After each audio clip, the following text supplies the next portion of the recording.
Hi, everybody. This is Nanette Kennedy with Humanities Team and the Evolution Revolution. And we are reading The God Solution. I sound like a poet. And anyway, Linda's going to do the reading as she always does. Linda, are you there? I am. I just Okay. was having to get the dog in my lap. Oh, okay. All righty. And Linda, why don't you take it away? And we all go on mute until we discuss. Okay, welcome everybody. So we're reading The God Solution by Neale Donald Walsch. And we are on chapter 22, which starts on page 93. Is it God's job to fix everything? Does the deity allow or disallow certain events in our lives? No, I humbly offer that this is not so. It is not my truth that God is the moment-to-moment caretaker of humanity, even though many people seem to have cast God in that role in this movie called Our Life. And especially during parts of the film where unwelcome scenes are being played out, thousands find themselves saying, "Where is God in all of this?" In the religion that I would create, it would be understood that God is not nodding yes or no to various options regarding what could or could not happen next on earth. God would have no preference in the matter, even if God was given such a list of choices.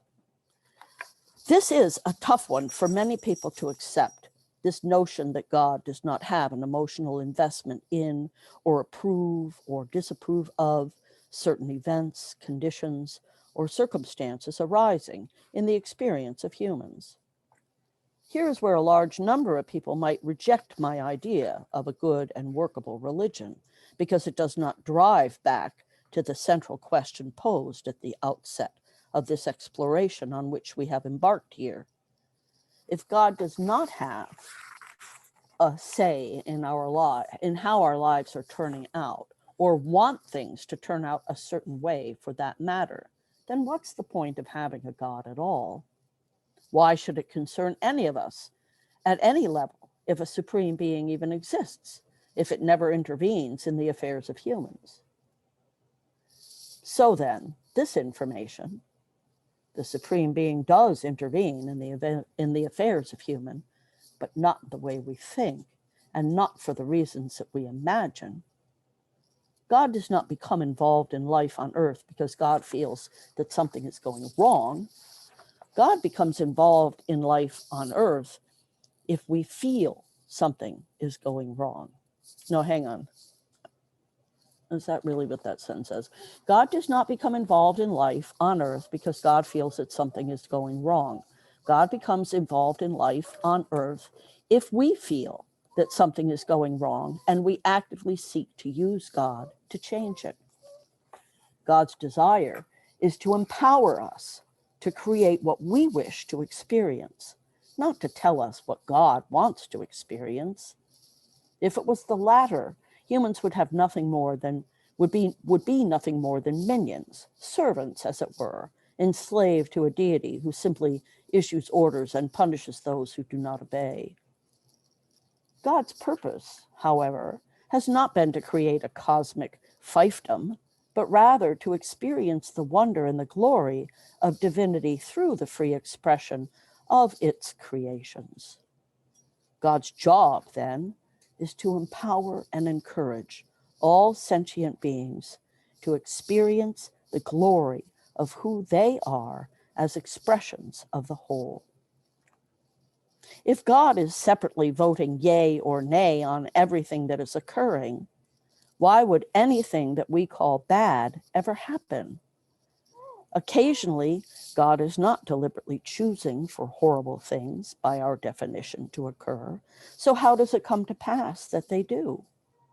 And since they clearly do, does this mean that God is chairman of the board of a world totally out of control? No. What it does mean, to further utilize the metaphor, is that God has turned over control to the associates and colleagues who are actually running the company. That means you and me. God's pure love gives us total individual control over our inner response to outward events, and more collaborative control over the creation of those outward exterior events than we might have imagined. Are there events that occur over which we have no control? Yes. An asteroid colliding with Earth might fall into that category. Yet are there many events, even major global geophysical events, which we say just happened, that we could have avoided? Yes. The fact that human beings have been gifted with free will gives them the ability to collectively produce events or circumstances of their choice, such as, for instance, the coronavirus outbreak, and then to live with that outcome. Okay, I need to pause for just a second and reposition the dog because he is just making too much noise. So hang on a second and let me do that.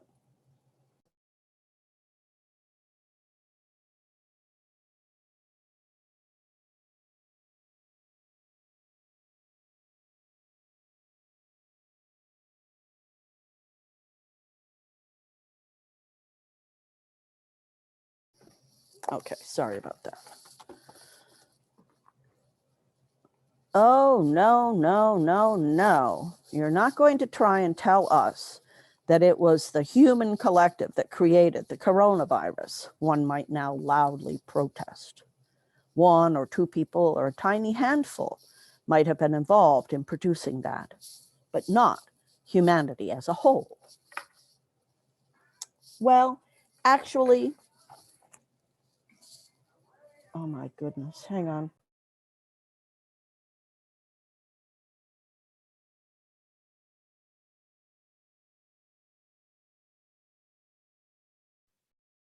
We don't usually have this interruption, so hang on, everybody. No, it's the change of seasons. You know, everything is just in an uproar. I apologize.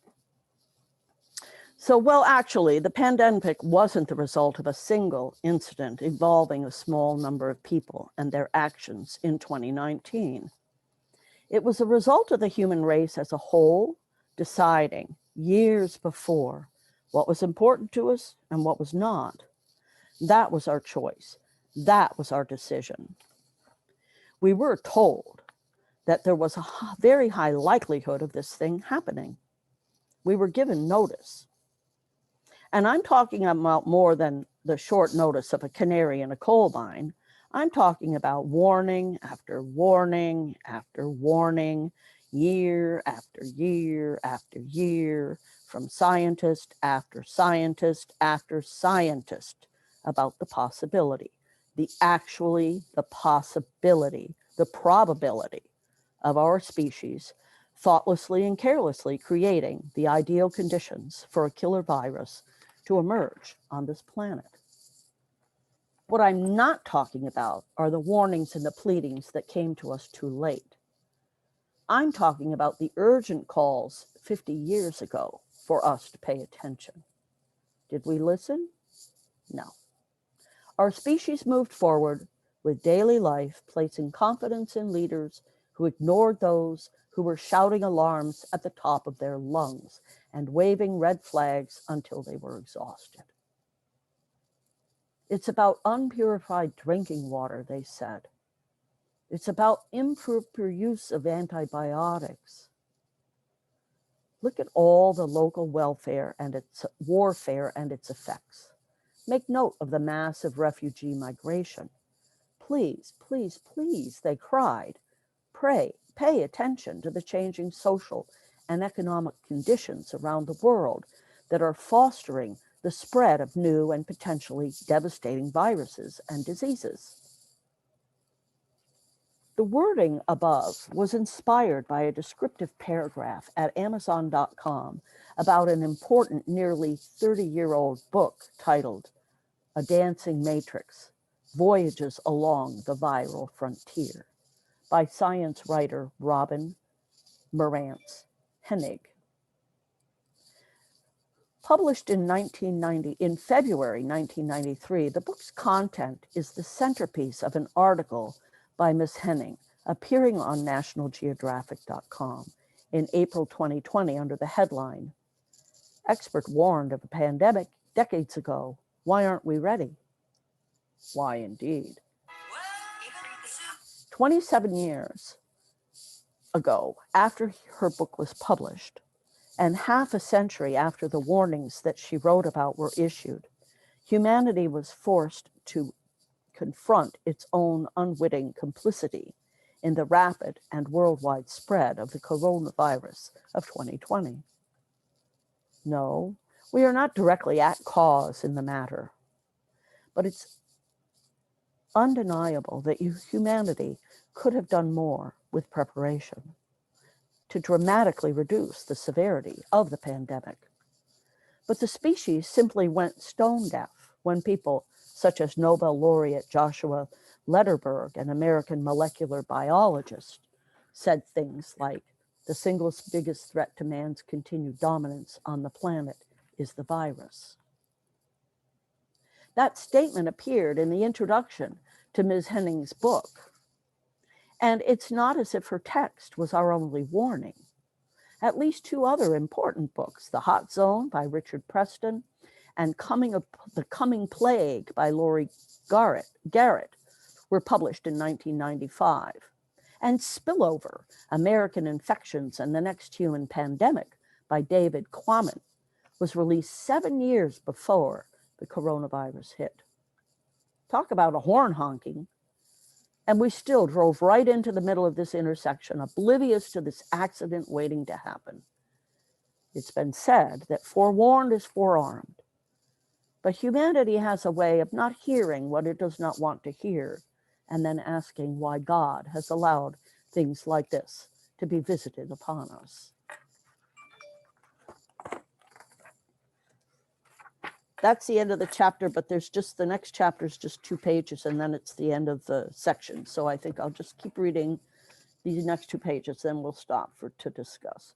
17-year-old Greta Thunberg spent much of 2019 into 2020 traveling to conference after conference and legislative assembly after assembly, urging and begging the world's leaders to take action in response to the climate crisis facing the Earth. Another thing that many national leaders have also been ignoring.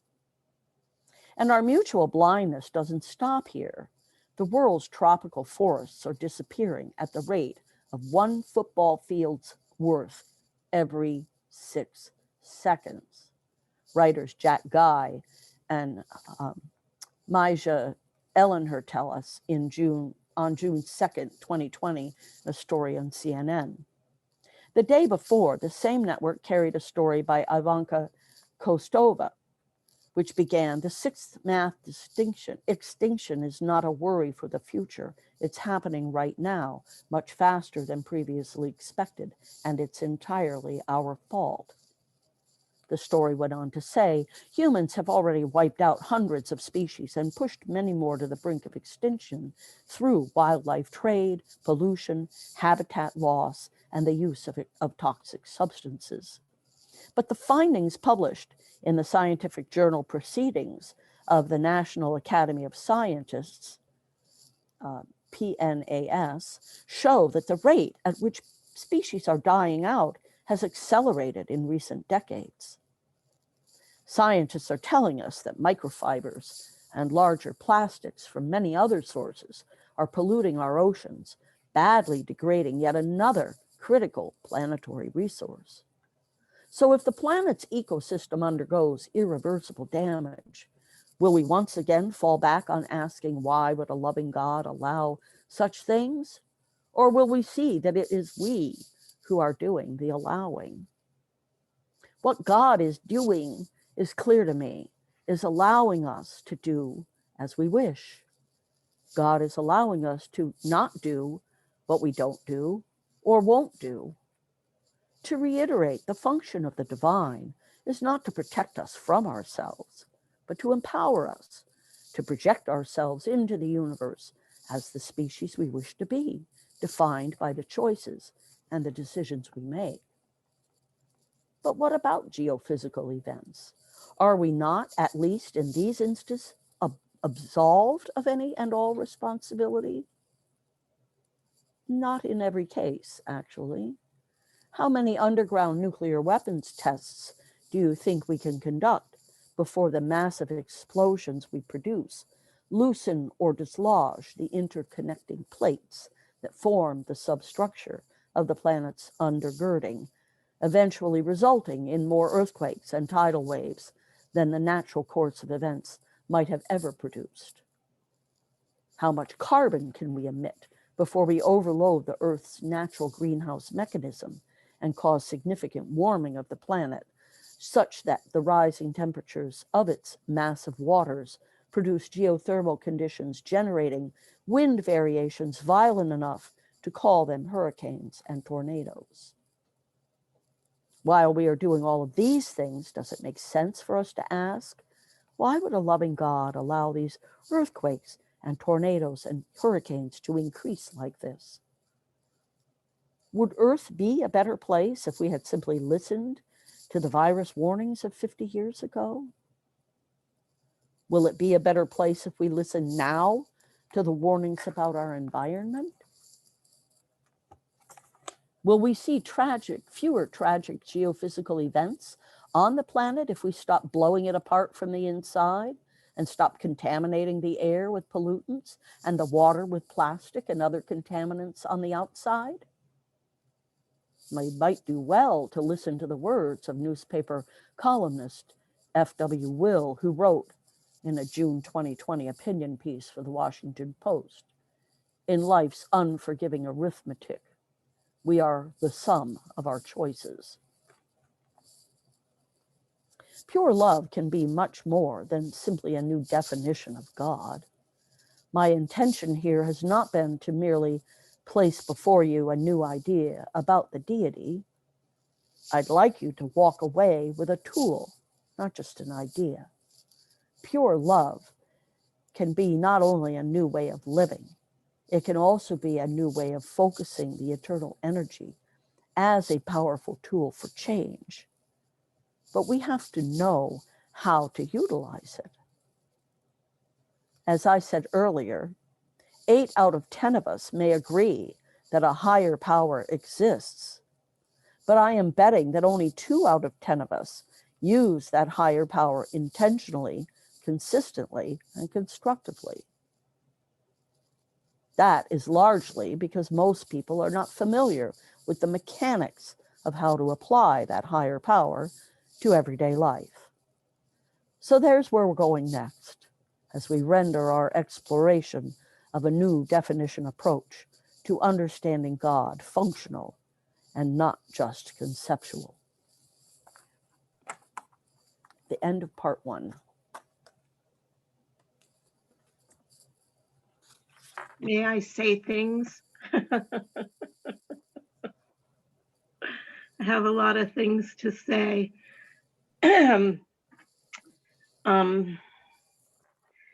World leaders, that was a key phrase there. Greta Thunberg talking to world leaders. It's like, you know, it's not you and me that have made all these choices. It's greed at a fundamental level by the people who are running things. And sometimes those of us who aren't running things, you know, it's hard to feel powerful in the face of that all to change it.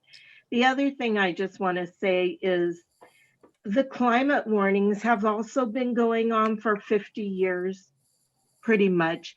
I would say 40 for sure, because when I worked at the National Audubon Society, well, that was at least 35 years ago. Yes, we were talking about it already.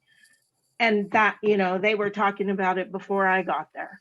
So, you know, the world leaders and a large portion of mankind's ability to ignore these warnings is pretty legendary. And we still are.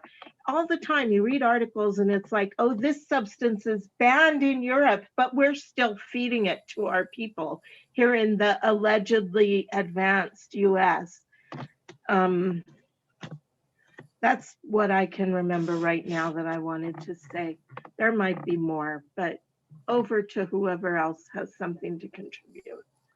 Let me just jump in and say that from the history of environmental movement, as concern about the environment grew among scientists in the mid-1950s. So we're 70 years in.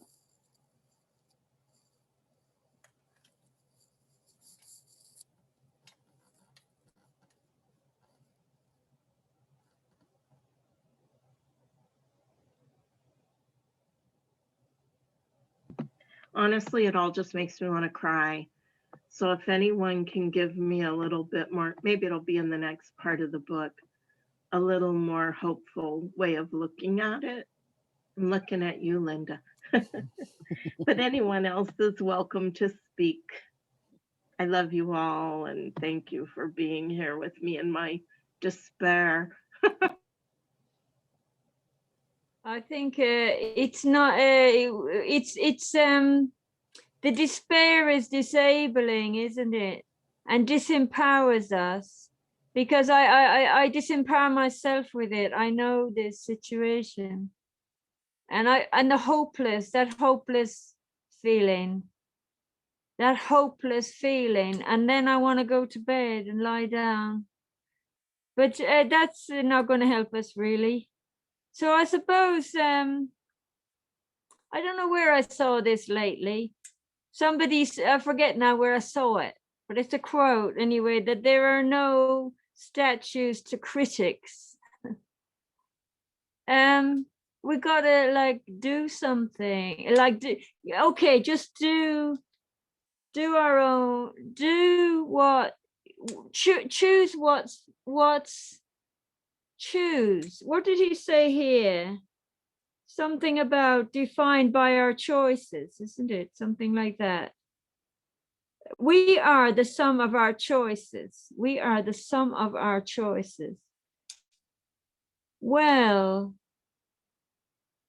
I do feel that we don't really believe anything until we actually feel in it. Now we know it. We've had a year of distress and lots of people dying. And even the dying is kind of like abstract until it hits your own door.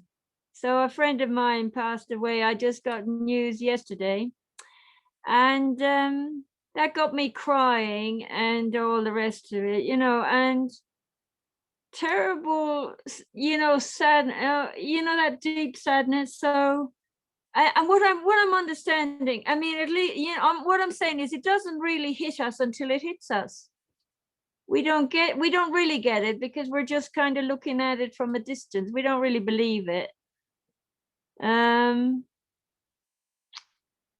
Yeah, I forget what I was going to say there now, but something, oh yeah, this is what I'm going to say. This is what I understand, because I'm a herbalist, right? And I understand about natural medicine, and I've been trying for years to live. Well, I live this way, but I'm not valued, up until now. We have to put the right words. Up until now, this hasn't been valued, and it's been very hurtful journey. But what I do understand is I'm learning about herbal medicine. So stuff in herbal medicine isn't understood. Like there's a doctrine of signatures. So when you look at, there's a plant and you look at parts of the body and they kind of look like each other. So lo and behold, I went to this exhibition, which is horrific, really. It's terrible, really, to think that I'm so cold-hearted that I went to this exhibition where they plastinated bodies. I don't know if you had it in America as well. This surgeon had plastinated real bodies. So I saw lungs, and they're trees. The lungs are trees. So it's our internal trees. So there's the external tree and the internal tree. And this must be the meaning, or this is what I'm thinking now, what I'm feeling into is the doctrine of signatures that people knew years ago when they were more in touch with things. They could see outside what we had inside. And they say what's outside is inside. So I'm feeling, okay, the lungs and the trees. Well, lo and behold, they have to cut down the trees for the 5G for it to get through. because they're cutting trees here, you know. But basically it's not just the it's not really just the polar bears or whatever is becoming extinct. We are here now on the extinction list. That's us. And I'm very sad. My friend is gone. That's hit my door, you know what I mean? And now, of course, when something hits your door, you remember all the ones that went before that hit your door. So the grieving is big. And really, okay, when the tree goes, that's why some people have been growing trees. So let's grow let's do something. Grow the tree. At least know that your lungs and the tree need each other. And it's the tree will be here after us, not us. The tree is here after us. They live longer than we do. If somebody doesn't come with a big saw and get them, you know, knocked out. That's my my contribution. My contribution, trees and lungs. And it'll help us because the trees, this is another thing I'm understanding. The mature tree knows a lot of bacteria, a lot of insects. It's got a marvelous ecosystem. The huge old tree is an ecosystem, and this helps us with our ecosystem and our microbiome and our ability to have a good immune system.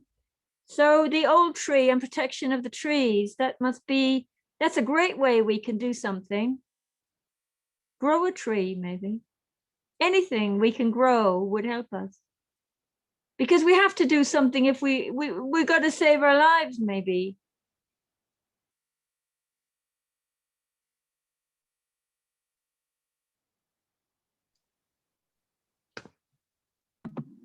Thank you, Anne. We're sorry about your friend. Yeah, I'm sorry. Yes. And I just went to the garden center yesterday and bought things to grow. So maybe that will help get me out of bed. Yeah, and I also was thinking about your herbalism, Anne, and how up here that the herbalists have suddenly been much more used during the pandemic. My herbalist friend, she's inundated with people because suddenly people are turning to these things. So maybe things will change that way as well. And where we're planting here too. So thank you. And I can also just empathize with you in your feeling of not being seen and heard as an herbalist.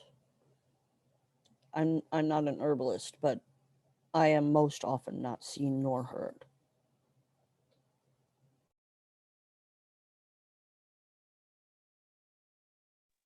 No, Linda. That got me. Oh, sorry. Just a second. I have to argue with Linda. We do see you. We do hear you. We do love you.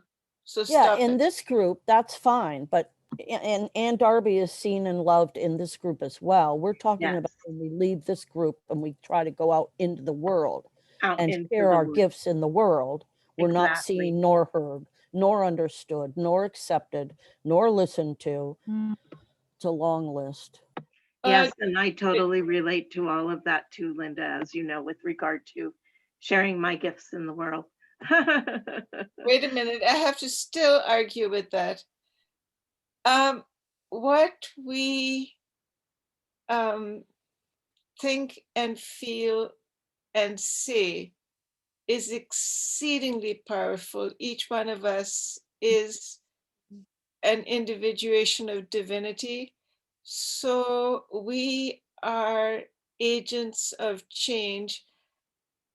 Our intention and desire and expectation goes out into the ether. It doesn't matter. I mean, the lowest level of manifestation is the material plane. So, I mean, if people haven't got the eyes of the heart to see, that's irrelevant, because at the causal level, we're exceedingly powerful. And our meditation here at the end of every meeting, because we combine hearts, and today we have 8, which is exceedingly powerful. I just have to tell Linda, Mary, and Anne, stop it. Okay.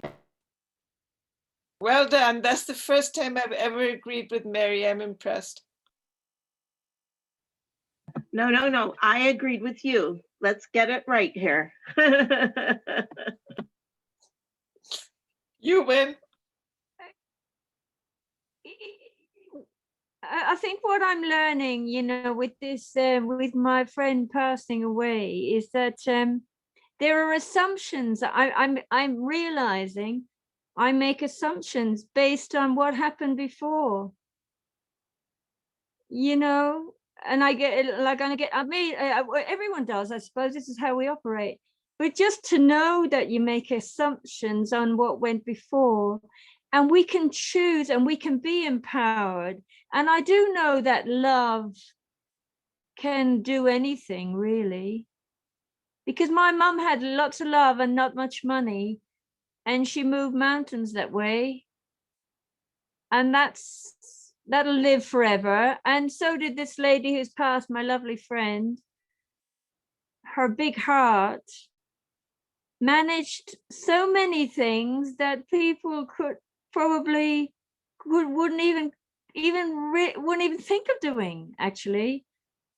So it's to find our big heart then, and find our power in our big heart, and know, well, even just for myself, I'll speak for myself, know when I've created this assumption, this victim person out of I'll do it. I do that. I do it, and I've got I mean, I have done it up until now, and I so at least if I can see what I'm doing, we can make a difference, because choose love all the time and don't close the heart. Isn't that what they tell us? Open your heart and choose love, and then we'll get somewhere. Small steps will get us somewhere, won't they? Absolutely. Everything you said is just beautiful. So I'm glad that you are the daughter of a mother who moved mountains, because we need to move a mountain range together.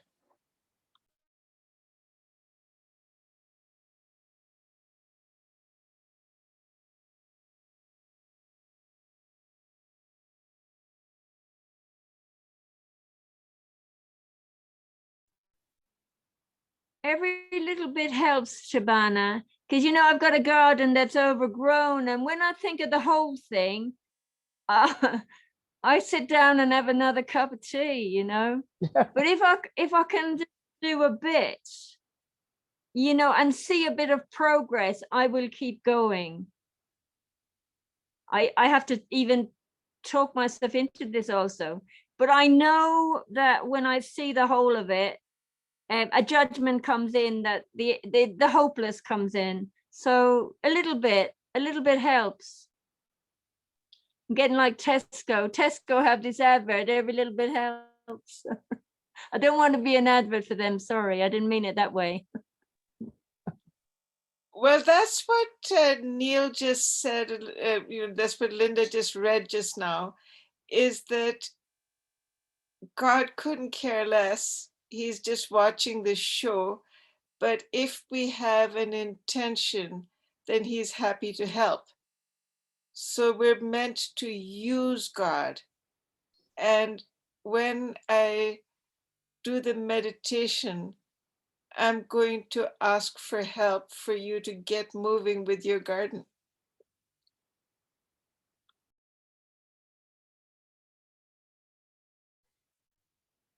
I have a sense lately. That's great, Shabana. Great news. I'll take a picture if it get, you know, I'll show you. What was I going to say there? Something about, oh, it's gone out of my head again now. It's gone out of me. We have got power though.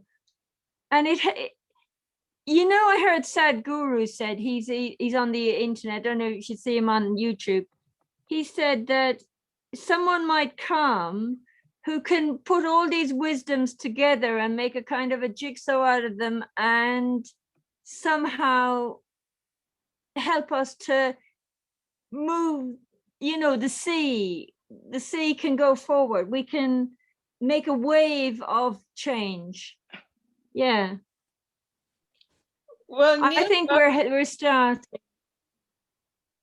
Well, Neale Donald Walsch is among the founders of Humanity's Team, and I don't have to tell Nanette what he's done, but this book that Linda is reading so beautifully is sort of a, you know, a lighthouse, a beacon, a focal point for us to focus our intentions and change the earth. And I'm sure that there are billions of people who feel exactly the way we do. I'm sorry about your friend, but there are also many people who have lost land, which has just been gone underwater. There are people who've been devastated by fires and floods. There's no one who hasn't felt the effects and the urgency of what we're together seeking God's help to transmute.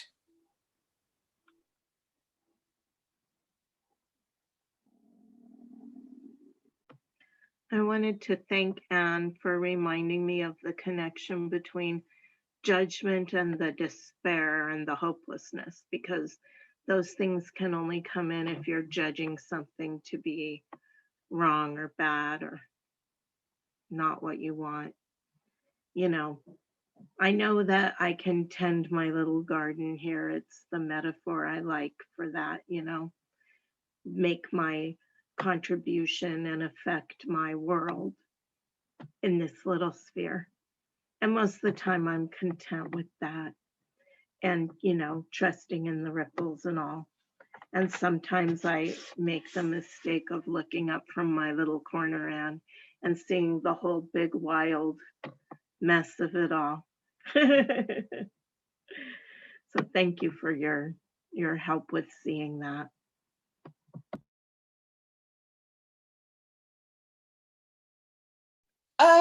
It's the opportunity to create, to extend love and nurturing and togetherness and harmony. I have a vision, and that vision is so bright and beautiful because it's based on the alchemy which happens within the altar of my own heart. So I see this as a very exciting time to join with everyone in exercising the power to be effective and helpful and creative.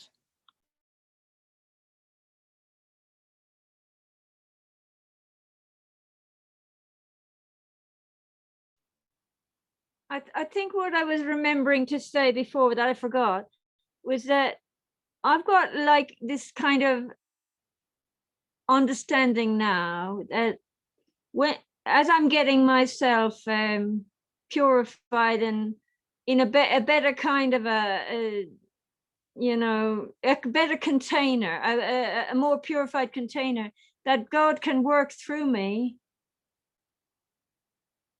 You know, like it's like I've realized that the tree is more important than me. I thought I had to go out to cut the trees, but now I have to go out and thank the trees for growing so tall, even though I know I need to cut them back a bit. But it's a different attitude. Like, I'm the ant.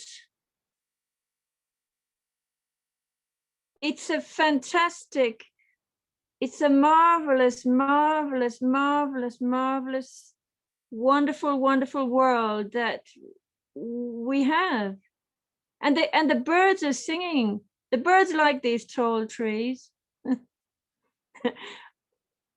I I feel worried, but then I realize the tree is magnificent. Okay, it's a lot of them,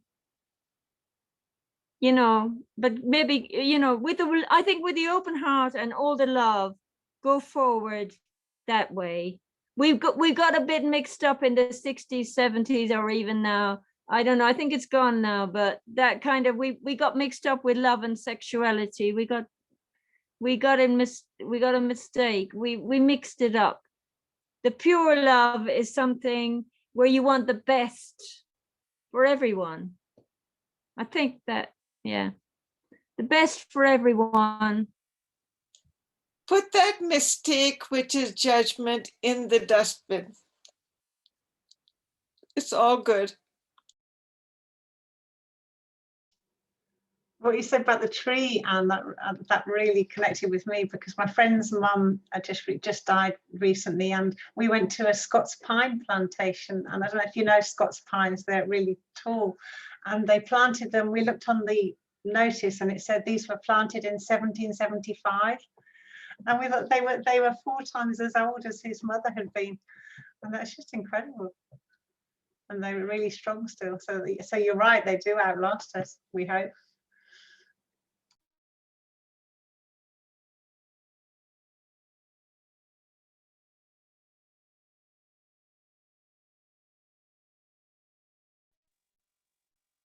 I think what it is they enable. Oh, sorry. They enable. You know, we thought it's not us that enables the life, sort of thing. They enable our life. It's marvelous. The earth enables. It gives us the tree, and the tree gives us the oxygen, and then all these microbes and everything, and all this amazing thing happening. And cleaning, and it's a purification system. They call the trees and the mountains, because we talked about mountains, they call the trees and the mountains a purification system. Like we have our liver and our spleen, we have the purification system. How amazing is that? It's beautiful, isn't it? We didn't know that they work for us. They enable life. Beautiful, isn't it? That's why the birds are singing. The taller the tree, the more happier the birds. I know I have work to do, though.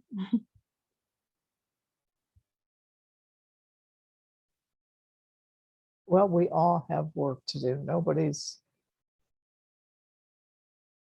none of us have got it all figured out. But while I was listening to everybody, it just reminds me how grateful I am for this group of people, and how somehow or another every week we have this point in our meeting, in our discussion, that makes me remember how blessed I am to have this group.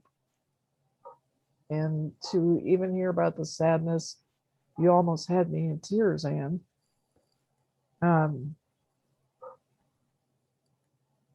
Still there. I'm still on the verge. But it's good that we have each other to remind each other. That's what I wanted to say. Over. Yeah, and I think we wouldn't be here. I mean, we wouldn't be here if we didn't come here to do the work.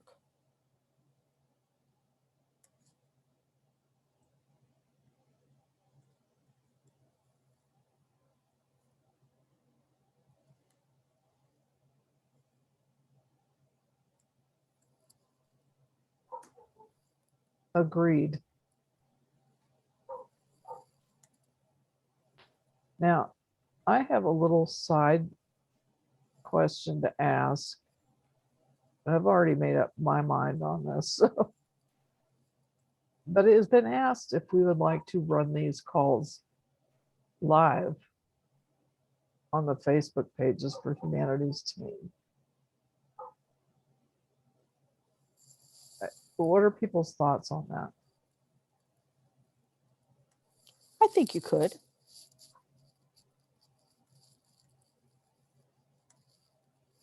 It's going to change how you do it, but there's no reason you couldn't.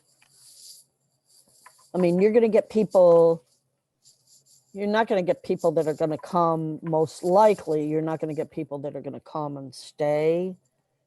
They'll pop in and out. But it would definitely help make people more aware that it's happening. But you can't do what we're doing on Facebook Live, can you? You can't have a discussion the way we're having a discussion, can you? Only we who are called in, Zoom. we're in the Zoom group. Oh, so we would still be in the Zoom group, Oh, yes, and then you would just be doing this live on Facebook somehow?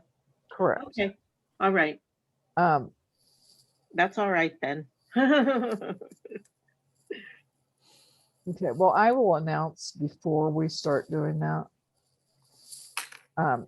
Because I've been thinking it through, and there's part of me that, and this is the selfish part of me, that I enjoy not having to worry about what is being said, how it's being said when it's on a live. I know people can watch the recordings. But it was just, if you have any more thoughts about it, just let me know.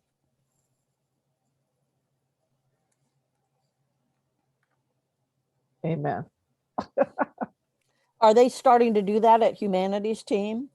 Well, they want to. They mentioned it to me yesterday, and it was in an email, and I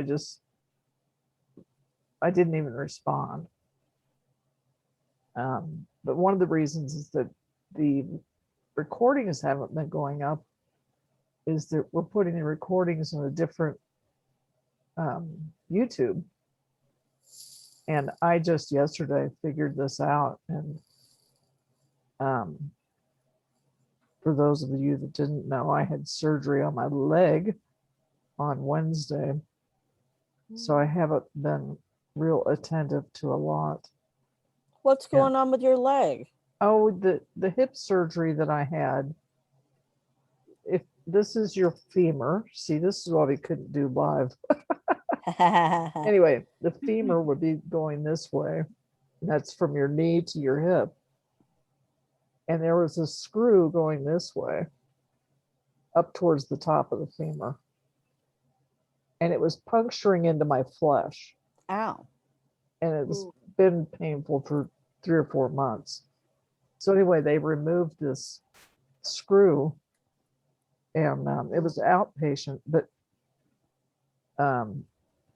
I've been taking pain medication because I can't deal with the pain, and so it's gotten me kind of a little off my usual game. Yeah. But it's also given me some time to think.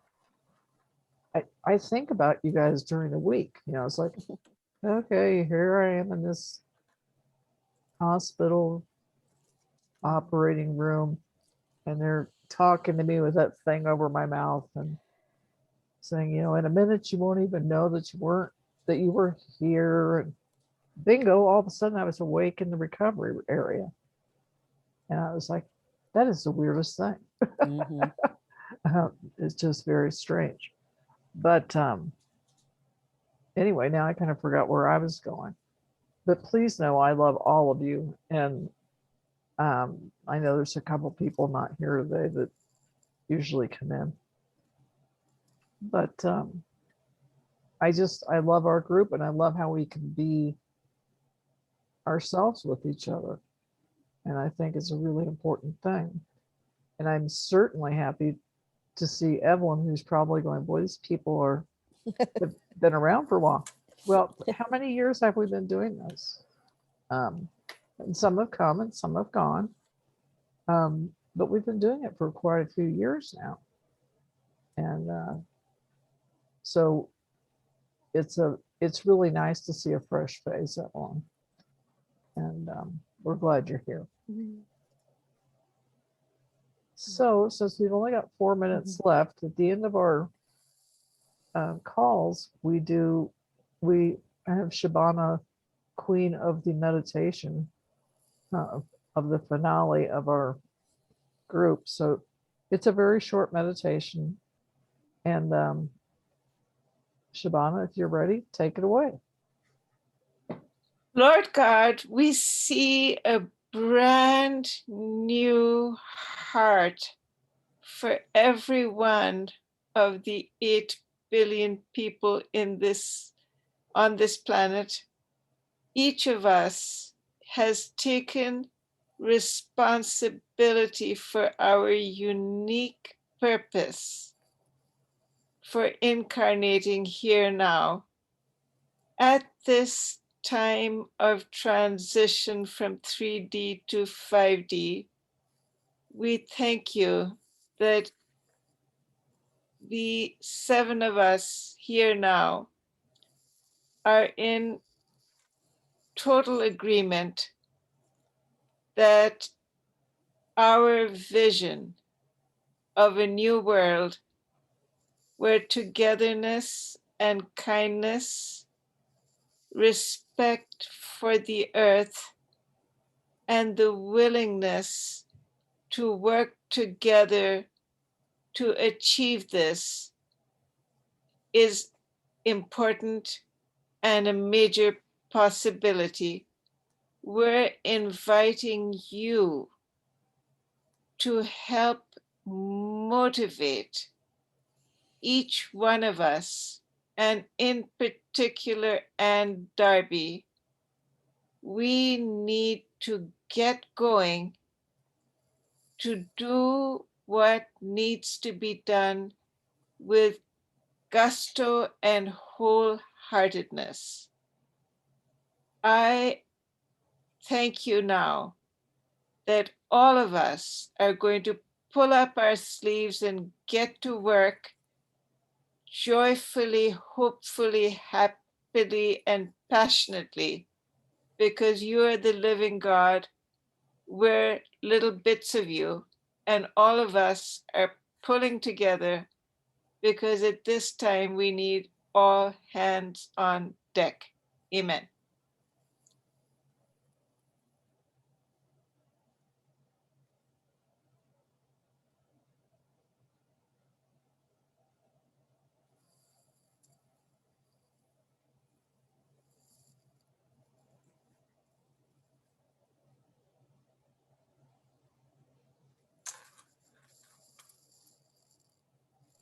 I just saw beautiful green trees growing.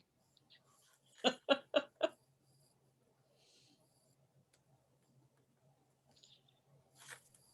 right, everybody.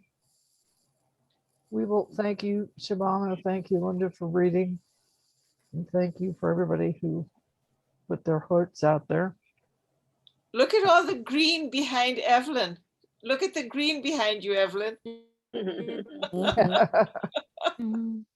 Yeah.